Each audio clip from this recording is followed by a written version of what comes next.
everybody to jump in. David, where are you located, man? San Diego, just down the road from you. Oh, wow. I didn't know you were in San Diego. I thought you were East Coast. No, it's fair because I'm on faculty at Boston University, so it's kind of I get San Diego weather, but Boston energy. So yeah, That's uh, crazy good. yeah, right. I like that. Do you teach virtually or I how does that actually work? don't teach at all. It's just a research appointment. So focused on this topic we'll be talking about today, cultural intelligence, global leadership. But yeah, I'm in the business school there. So That's awesome. All right, everyone, as you're jumping in, listening in, I'm going to share my screen if you're watching this. It's leading with cultural intelligence, the real secret to success. This is the third edition. So I've talked to David before, and that was a great conversation. You could just look it up on Google, you'll find it. That one went viral. We had over 100,000 downloads on that podcast. David did really well, and we've got him back again. In fact, that's why I wanted to talk to him again, just to go further on this because I feel like we did this, I think it was almost 3 years ago, that Dave, sounds right. Yeah. and the world's crazier. Who Who would would have have thought? thought, right? I'm like, yeah, I don't think it can get crazier, And but we're a week out from seeing what direction of crazy we go. But yeah. So can you just set the tone and explain again to us what is cultural intelligence and why is it important? Let's start there.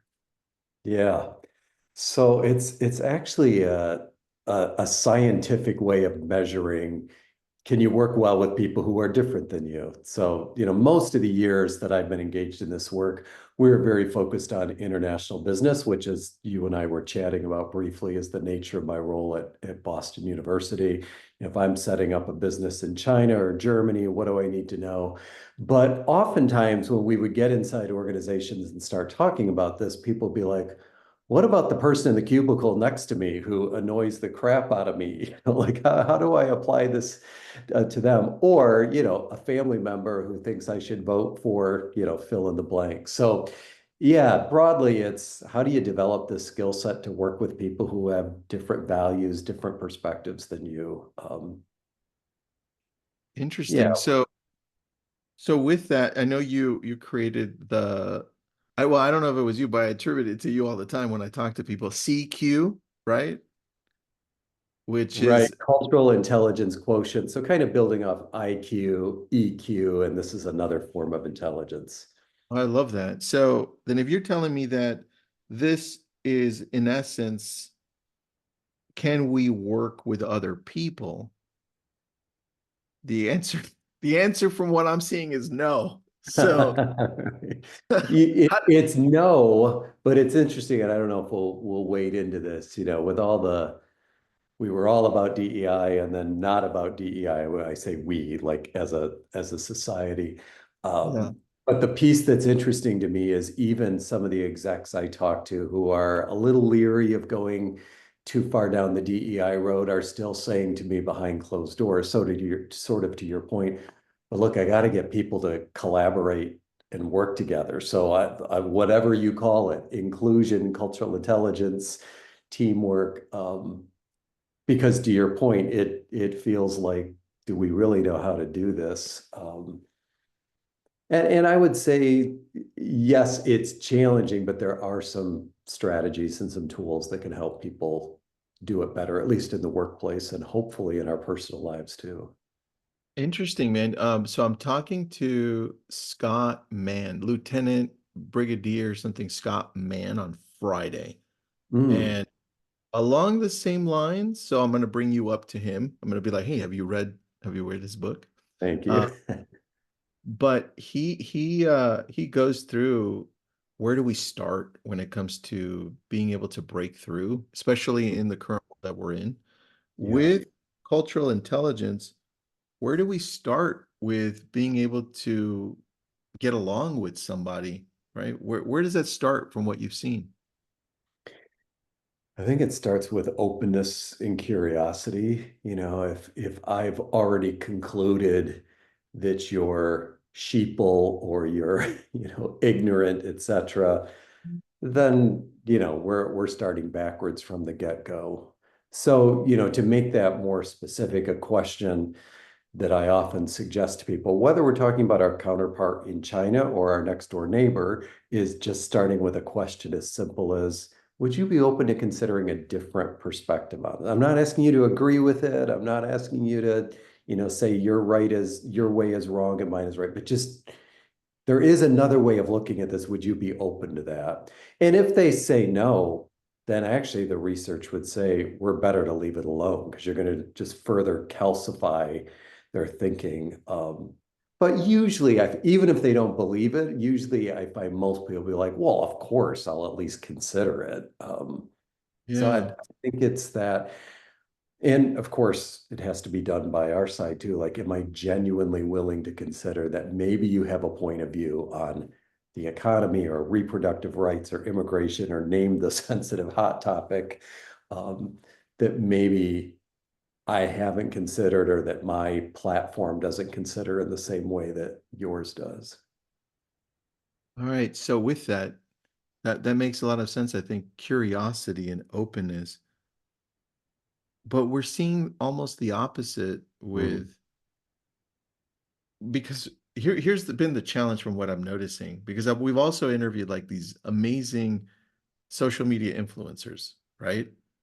And some some of the influencers out there, they they know that if they take a certain topic and they take the extremity of that topic yeah, and showcase that, it gets drives them up the algorithm.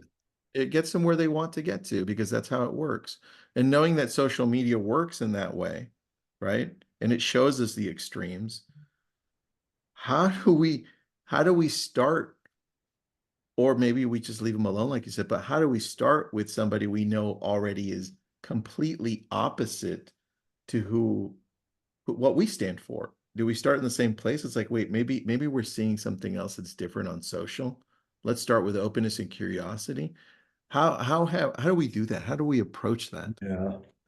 I love the reality check to that question because it probably doesn't happen on social media. Yeah, Um, and I true. feel like last time you and I talked, like I was right on the cusp of, that book was more specifically focused on polarization. And it was kind of like, I feel like I said something like, yeah, it's not on social media. And then I found myself suddenly in a social media argument with someone like, this is just the reminder. But it's kind of that go with me here for a moment. This could sound really like off in left field in terms of connecting it, but it's almost like the parent who's really anti-LGBTQ plus until their kid comes out. And I mean, sadly, there's a lot of parents who still are anti, but there are many who are like, okay, now that it's my kid, like maybe I'm thinking differently about this. So I'm linking that to saying when it's in the context of relationship, when it's you and me talking, suddenly it's harder to vilify you rather than even if it's you and me talking, but we're on a social media platform, like there, you're just this person but if I'm sitting across from, or even a conversation. So I don't know, I guess that's a long way of me saying, as we become more and more virtually connected, it's elevating the importance of at least real-time conversation, if not in person, to navigate some of these issues. All right. So then bringing that, I agree with you. When you're face to face, definitely different, right? And even one-on-one. Right. Do you think now taking it to an in-person situation in a group setting, do you think that cultural intelligence enhances on a one-on-one conversation versus a one-to-many or many-to-many conversation? How does that work?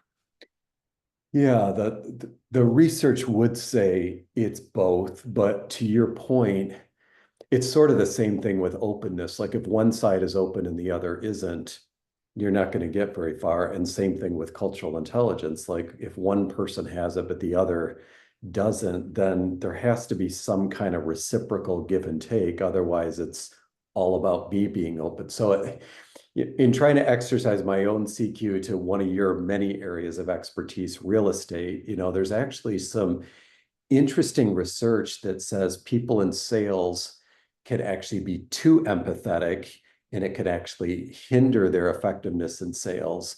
Whoa. Because, I mean, think about this, it's a world you know way better than me. But if I am solely empathetic to the buyer and I forget what my own needs are or my client's needs are if I'm representing the seller, well, suddenly now, like, I'm no longer going to be very good at this. So that with cultural intelligence, there needs to be this, I'm open, but it doesn't mean like whatever you say, I'm just going to agree with it. So we always talk about it more in terms of perspective taking. Have I genuinely understood what your perspective is? But I still have something that's core to me that doesn't say it's all up for grabs, whoever makes the more compelling argument. So yeah, I think one-on-one, it's probably simpler because every time you add more people to the mix in a group setting, now we've sort of got, reduced to the lowest common denominator. Like any person that's there could suddenly take us down to a conversation that's not very culturally intelligent. Got it. That was your chapter, adapt, but not too much. Yeah, yeah, exactly. Got you. Because in a classic international setting, we've all seen it where someone's trying too hard to dress like the locals. You're like, oh my God, like really? Like, Yeah, it's almost like it's the opposite of cultural intelligence at that point. It's like, well, you lost it because that's not what it was. right. I mean, and just I have 25 and 27-year-old. My 25-year-old who's solid Gen Z, if I try and use too much like texting lingo and she is throwing shade at me for being a 50 something who's trying to talk 20 something lingo. So to the same point, like cultural intelligence doesn't suddenly mean I'm going to go native, but at least I have an understanding of what's going on. All right. Let's stick to then, just for this next one, on the more to business. When it Mm, comes to us leading either our teams or just running a business, when it comes to functioning at a higher level with cultural intelligence, so we can connect with people, so that we can make the sale happen, get the whole process through, and then leave in a place where we are creating strong relationships and this grows, right? What do you think is missing most of the time that we're just blind to when it comes to cultural intelligence? That we're like, oh shit, we missed that, and it becomes yeah. a detriment to us. Two things come to mind to that. First of all, it does rise and fall on leadership, but actually, I think it rises and falls most on mid-level managers in business or people leaders. So oftentimes you see the super senior execs, they're all about cultural intelligence, it's important, etc. But they're rarely the ones who are actually like delivering the message to the teams who are actually managing projects and getting work done. So it's that layer of leadership that's maybe wasn't even involved in exec's decision, but has to actually execute it. And maybe the grumbling that they get from frontline, like, why are we doing this thing, et cetera. So that would be the first thing I would say is sometimes, companies will invest a lot of money in senior execs becoming really culturally intelligent, but overlook the mid-level. The other piece is sort of a bit more theoretical, but it talk out of both sides of my mouth. I think we have to hold in tension both the shared outcome and what we all have in common with our extreme differences that are there and say one without the other. If we're only focused on diversity, then we don't even know what we have in common as a company that's moving us toward a goal.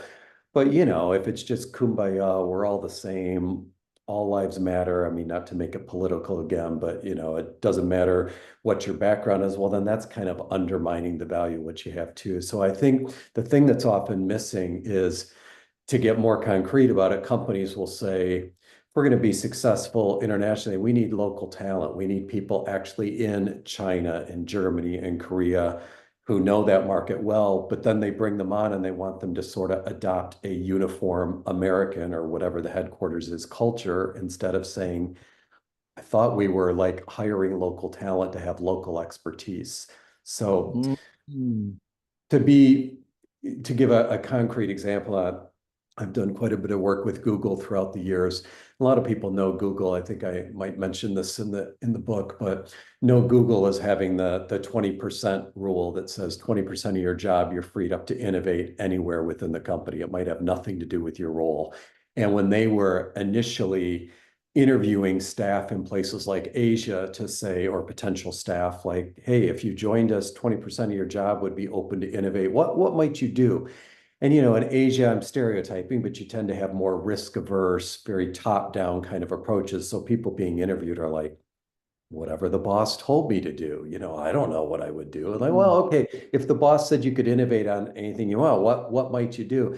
And they were going against the grain of it. But if Google had, back to your point, fully adapted and said, okay, we won't have the 20% rule in Asia, they would have pulled out a core part of their organizational DNA.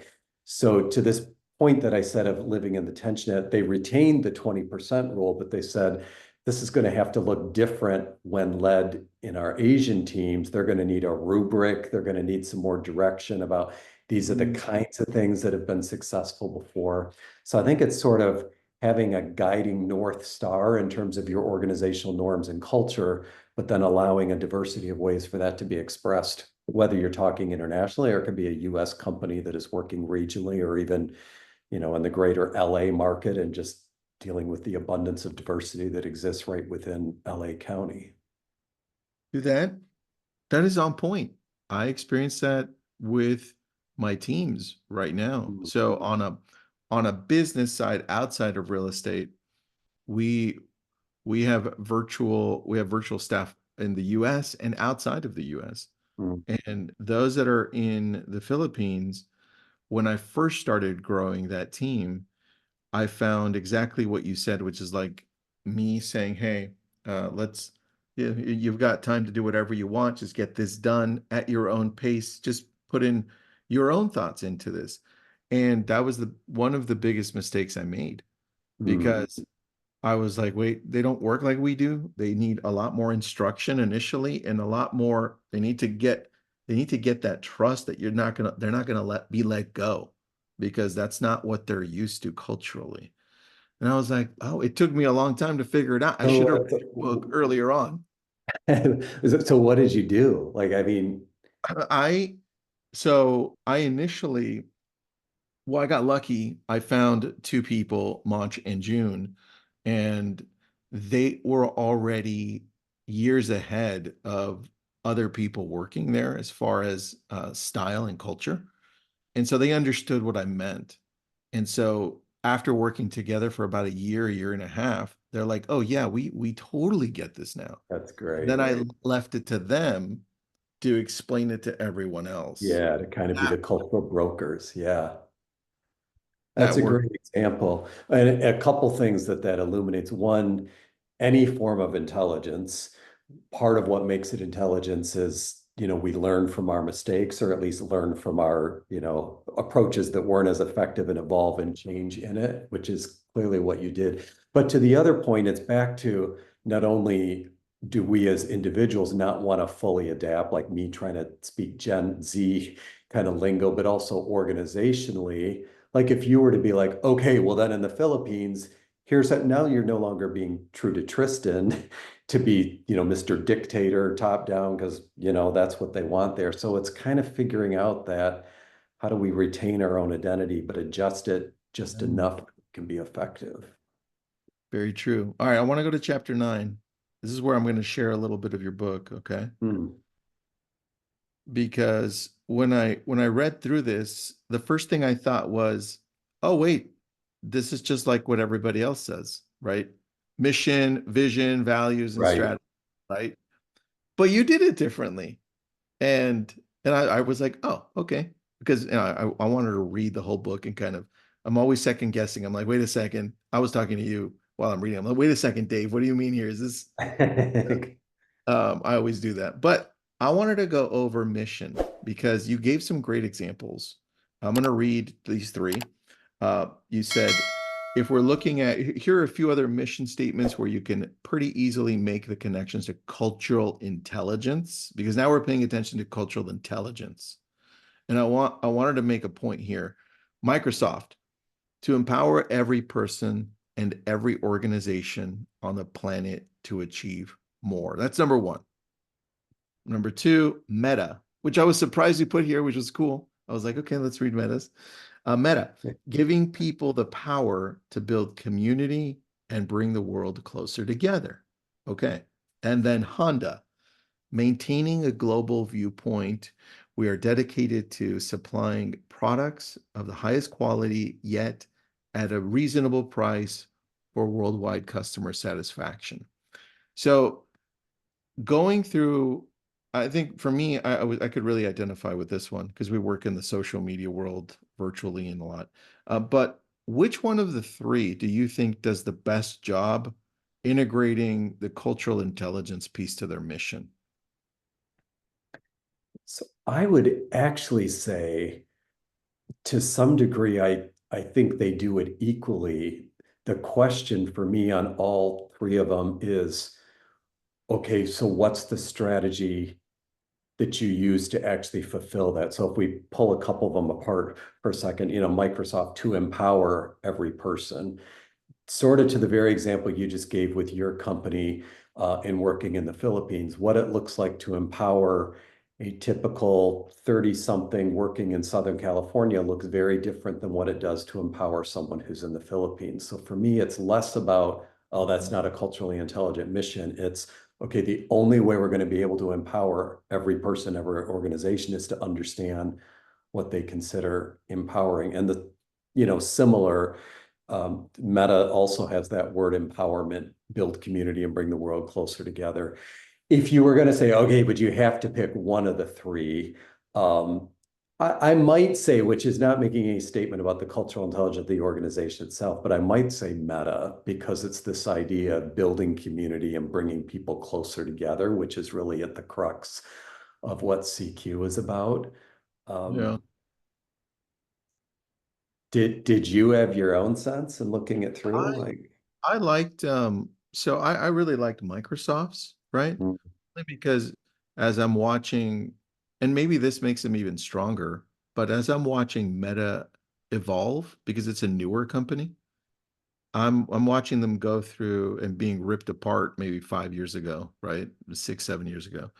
And then kind of re-identifying who they are, right? And are going you talking to about Zuckerberg or Meta?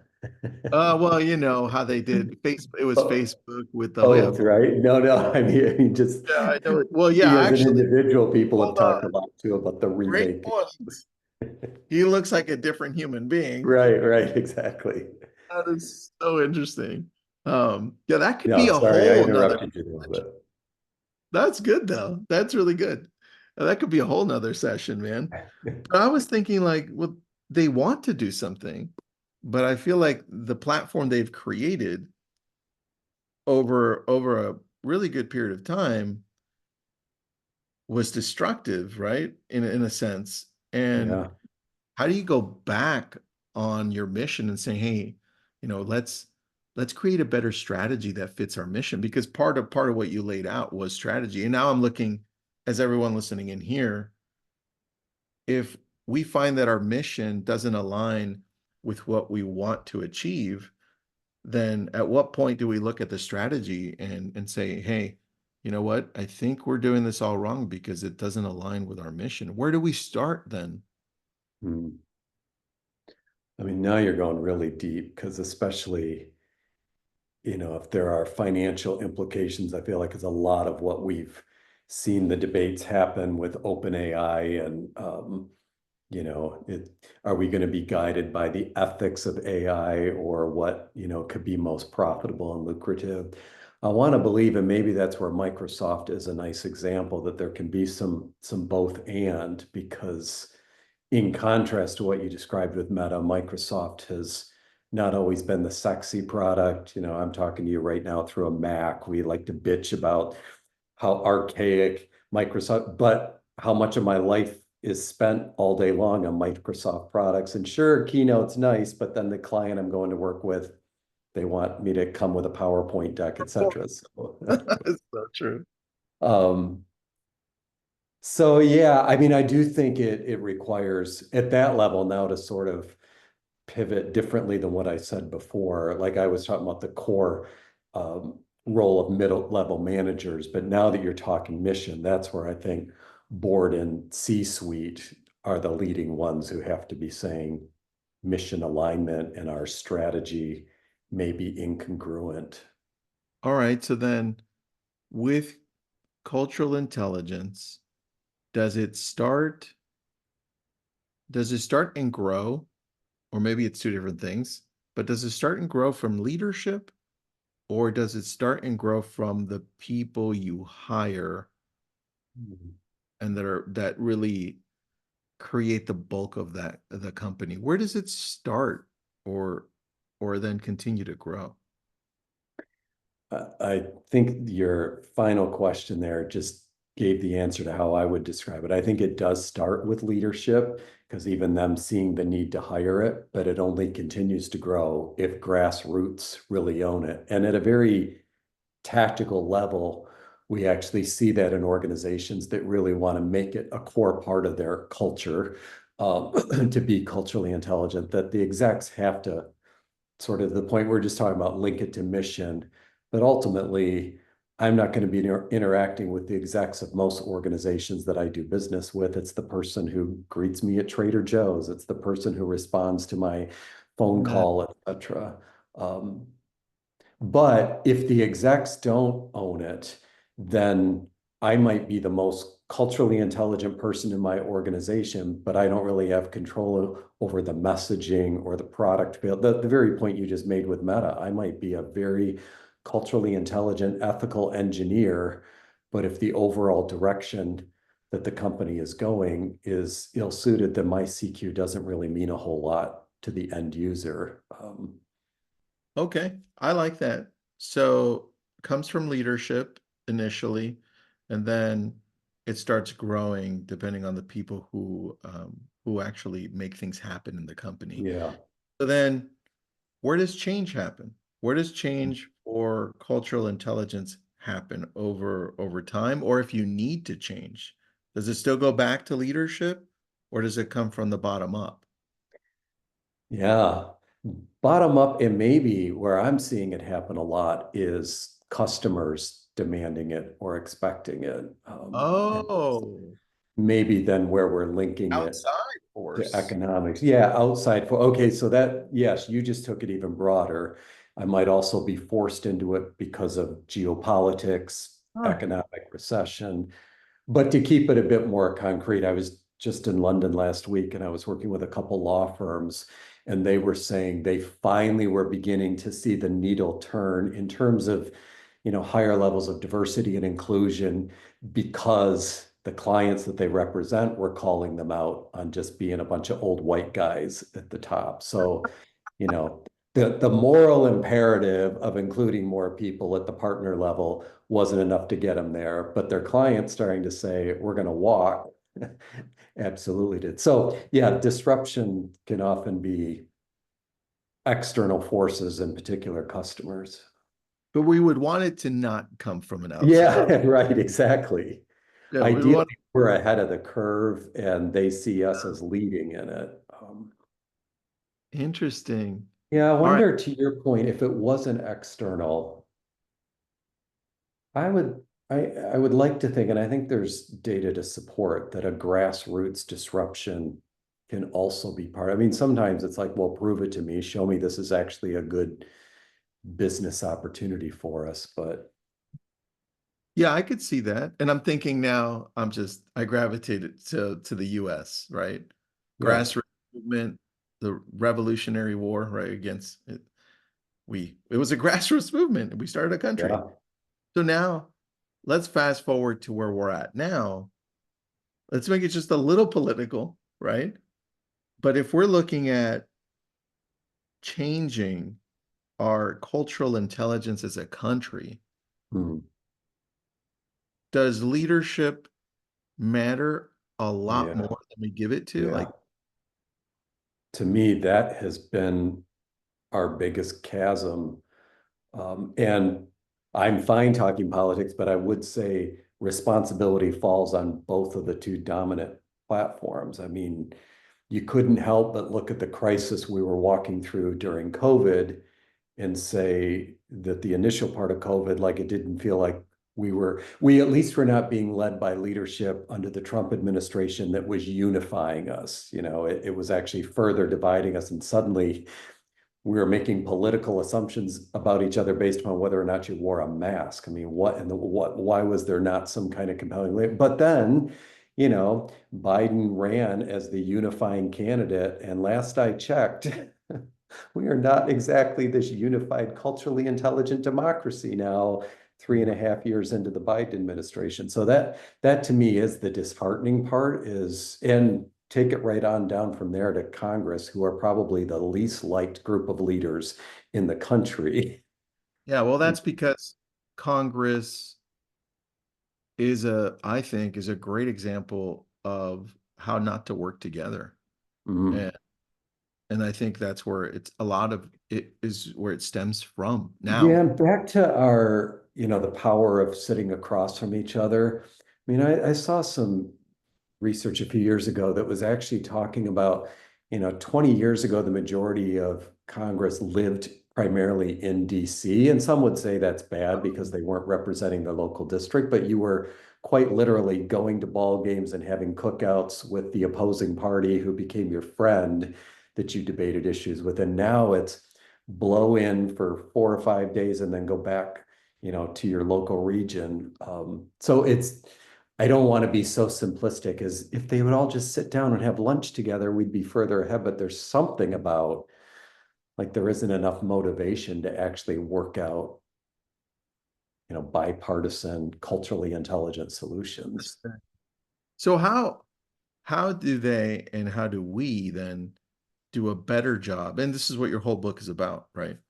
But how do we do a better job of leading with cultural intelligence if we want to just simplify it so that we can take some steps today to get started and saying, let's just work on this piece first. Yeah. I do think, to your point, it is starting within our own spheres of influence, our friends, our family, our workplace.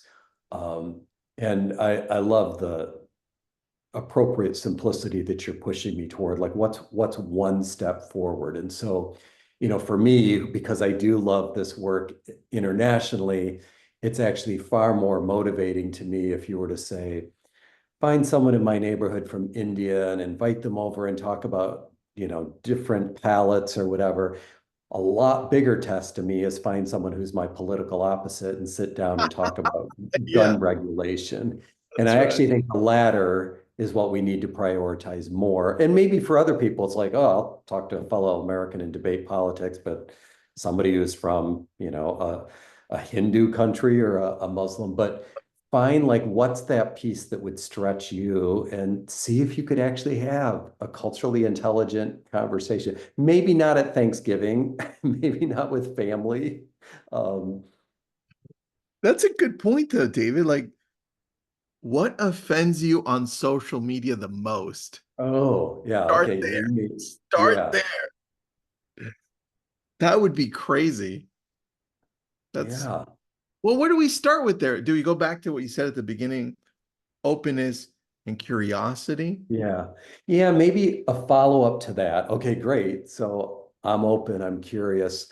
So another very practical skill we talk to people about using is this idea of perspective taking. So let's say for a moment that, and I have no idea if it's true, but let's say for a moment you and I are dire opposites on immigration. But I'm going to be open to hear your point of view on it and vice versa. The next step is, could I voice Tristan's view on immigration in a neutral, non-pejorative way, and have you test me on it? Like, yeah, that's pretty much what I believe. Or will I immediately go into, well, Tristan thinks we should just, and again, I'm making this up, we should just have open borders and let anybody in to do whatever the hell they want, or vice versa. Can I actually describe it? And then at least, I guess the third thing I would say after that, there's openness. Can we share each other's perspective? And then the third is, this is where it really gets shut down is, so how would we solve this? Like, because Mhm. it's easy to bitch about what the problem is and what's wrong with it. Yeah. But okay, you're not going to have any immigrants come into this country anymore, or you're going to let everybody in. Like, neither one of those is a workable solution. So is there something we could learn from both of our perspectives? But it all starts with where you and I started. If there is an openness and curiosity, then we're just going to get the sound bites of we just need to ship them all back, or we just need to understand that we stole this land to start with and let everybody in. Like, okay, if it's going to be that simplistic, um, Yeah. we're not Interesting, going man. to get very far. I like that. Actually, I never thought to split them up into two until you just talked about it right now. You're right. The biggest challenge we have is how do we solve it, right? Yeah. And It's, I'm seeing people, you know, talk about both candidates that at least the time when you and I are doing this, we're a week out for electing. And, you know, some discussion on policy, but vast majority is talking about what's wrong with the other side's approach. Like, tell me, how are we going to actually move forward economically as a global power, et cetera? yeah. I love this. I love this. So everyone, please pick up the book. Let me get the cover again because people like covers. I'm gonna go back to the main page on my screen. This is the second time I read it, re-highlighted it. Leading with Cultural Intelligence, the Real Secret to Success. David, this was awesome. Thank you. So third edition, dude, I missed the second edition. When did that happen? Uh, no, you did actually, like, the first edition was back in '09. Oh, so I got the Yeah, second edition. yeah. Got it. And I actually, I think about that, the different world we were living in. Obama was in his first term, 1 year in. I mean, think about how much the world has changed. So Wow. yeah, this edition of the book had significant updates. And then yeah, to your point, the next edition was a few years later. Why So so why so quick from second to third edition? What did you miss? We're like, oh damn, I need to do it now. well, the second one was written, like the actual writing, because as you know, it takes so long for a book to actually get out. It was actually written pre-COVID. So think about the different world we live in today. Oh, So it was more about, you know, this edition talks about hybrid workforce and AI and George Floyd and right. yeah. I did see that. Got it. Makes a lot of sense. Man, I love this conversation. Thank you for being on again. Dave, we'll stay in touch because I probably bring you on again. So I Thanks, appreciate it. Tristan. Yeah, I just want to say, appreciate the way that you role model the curiosity, openness that we've talked so much about. So Thanks, thanks for the bro. work you do. Yeah, thank Thanks. I you. appreciate that, bro. Have an awesome day, Dave. Thanks for being on. Excellent. You too. Bye-bye.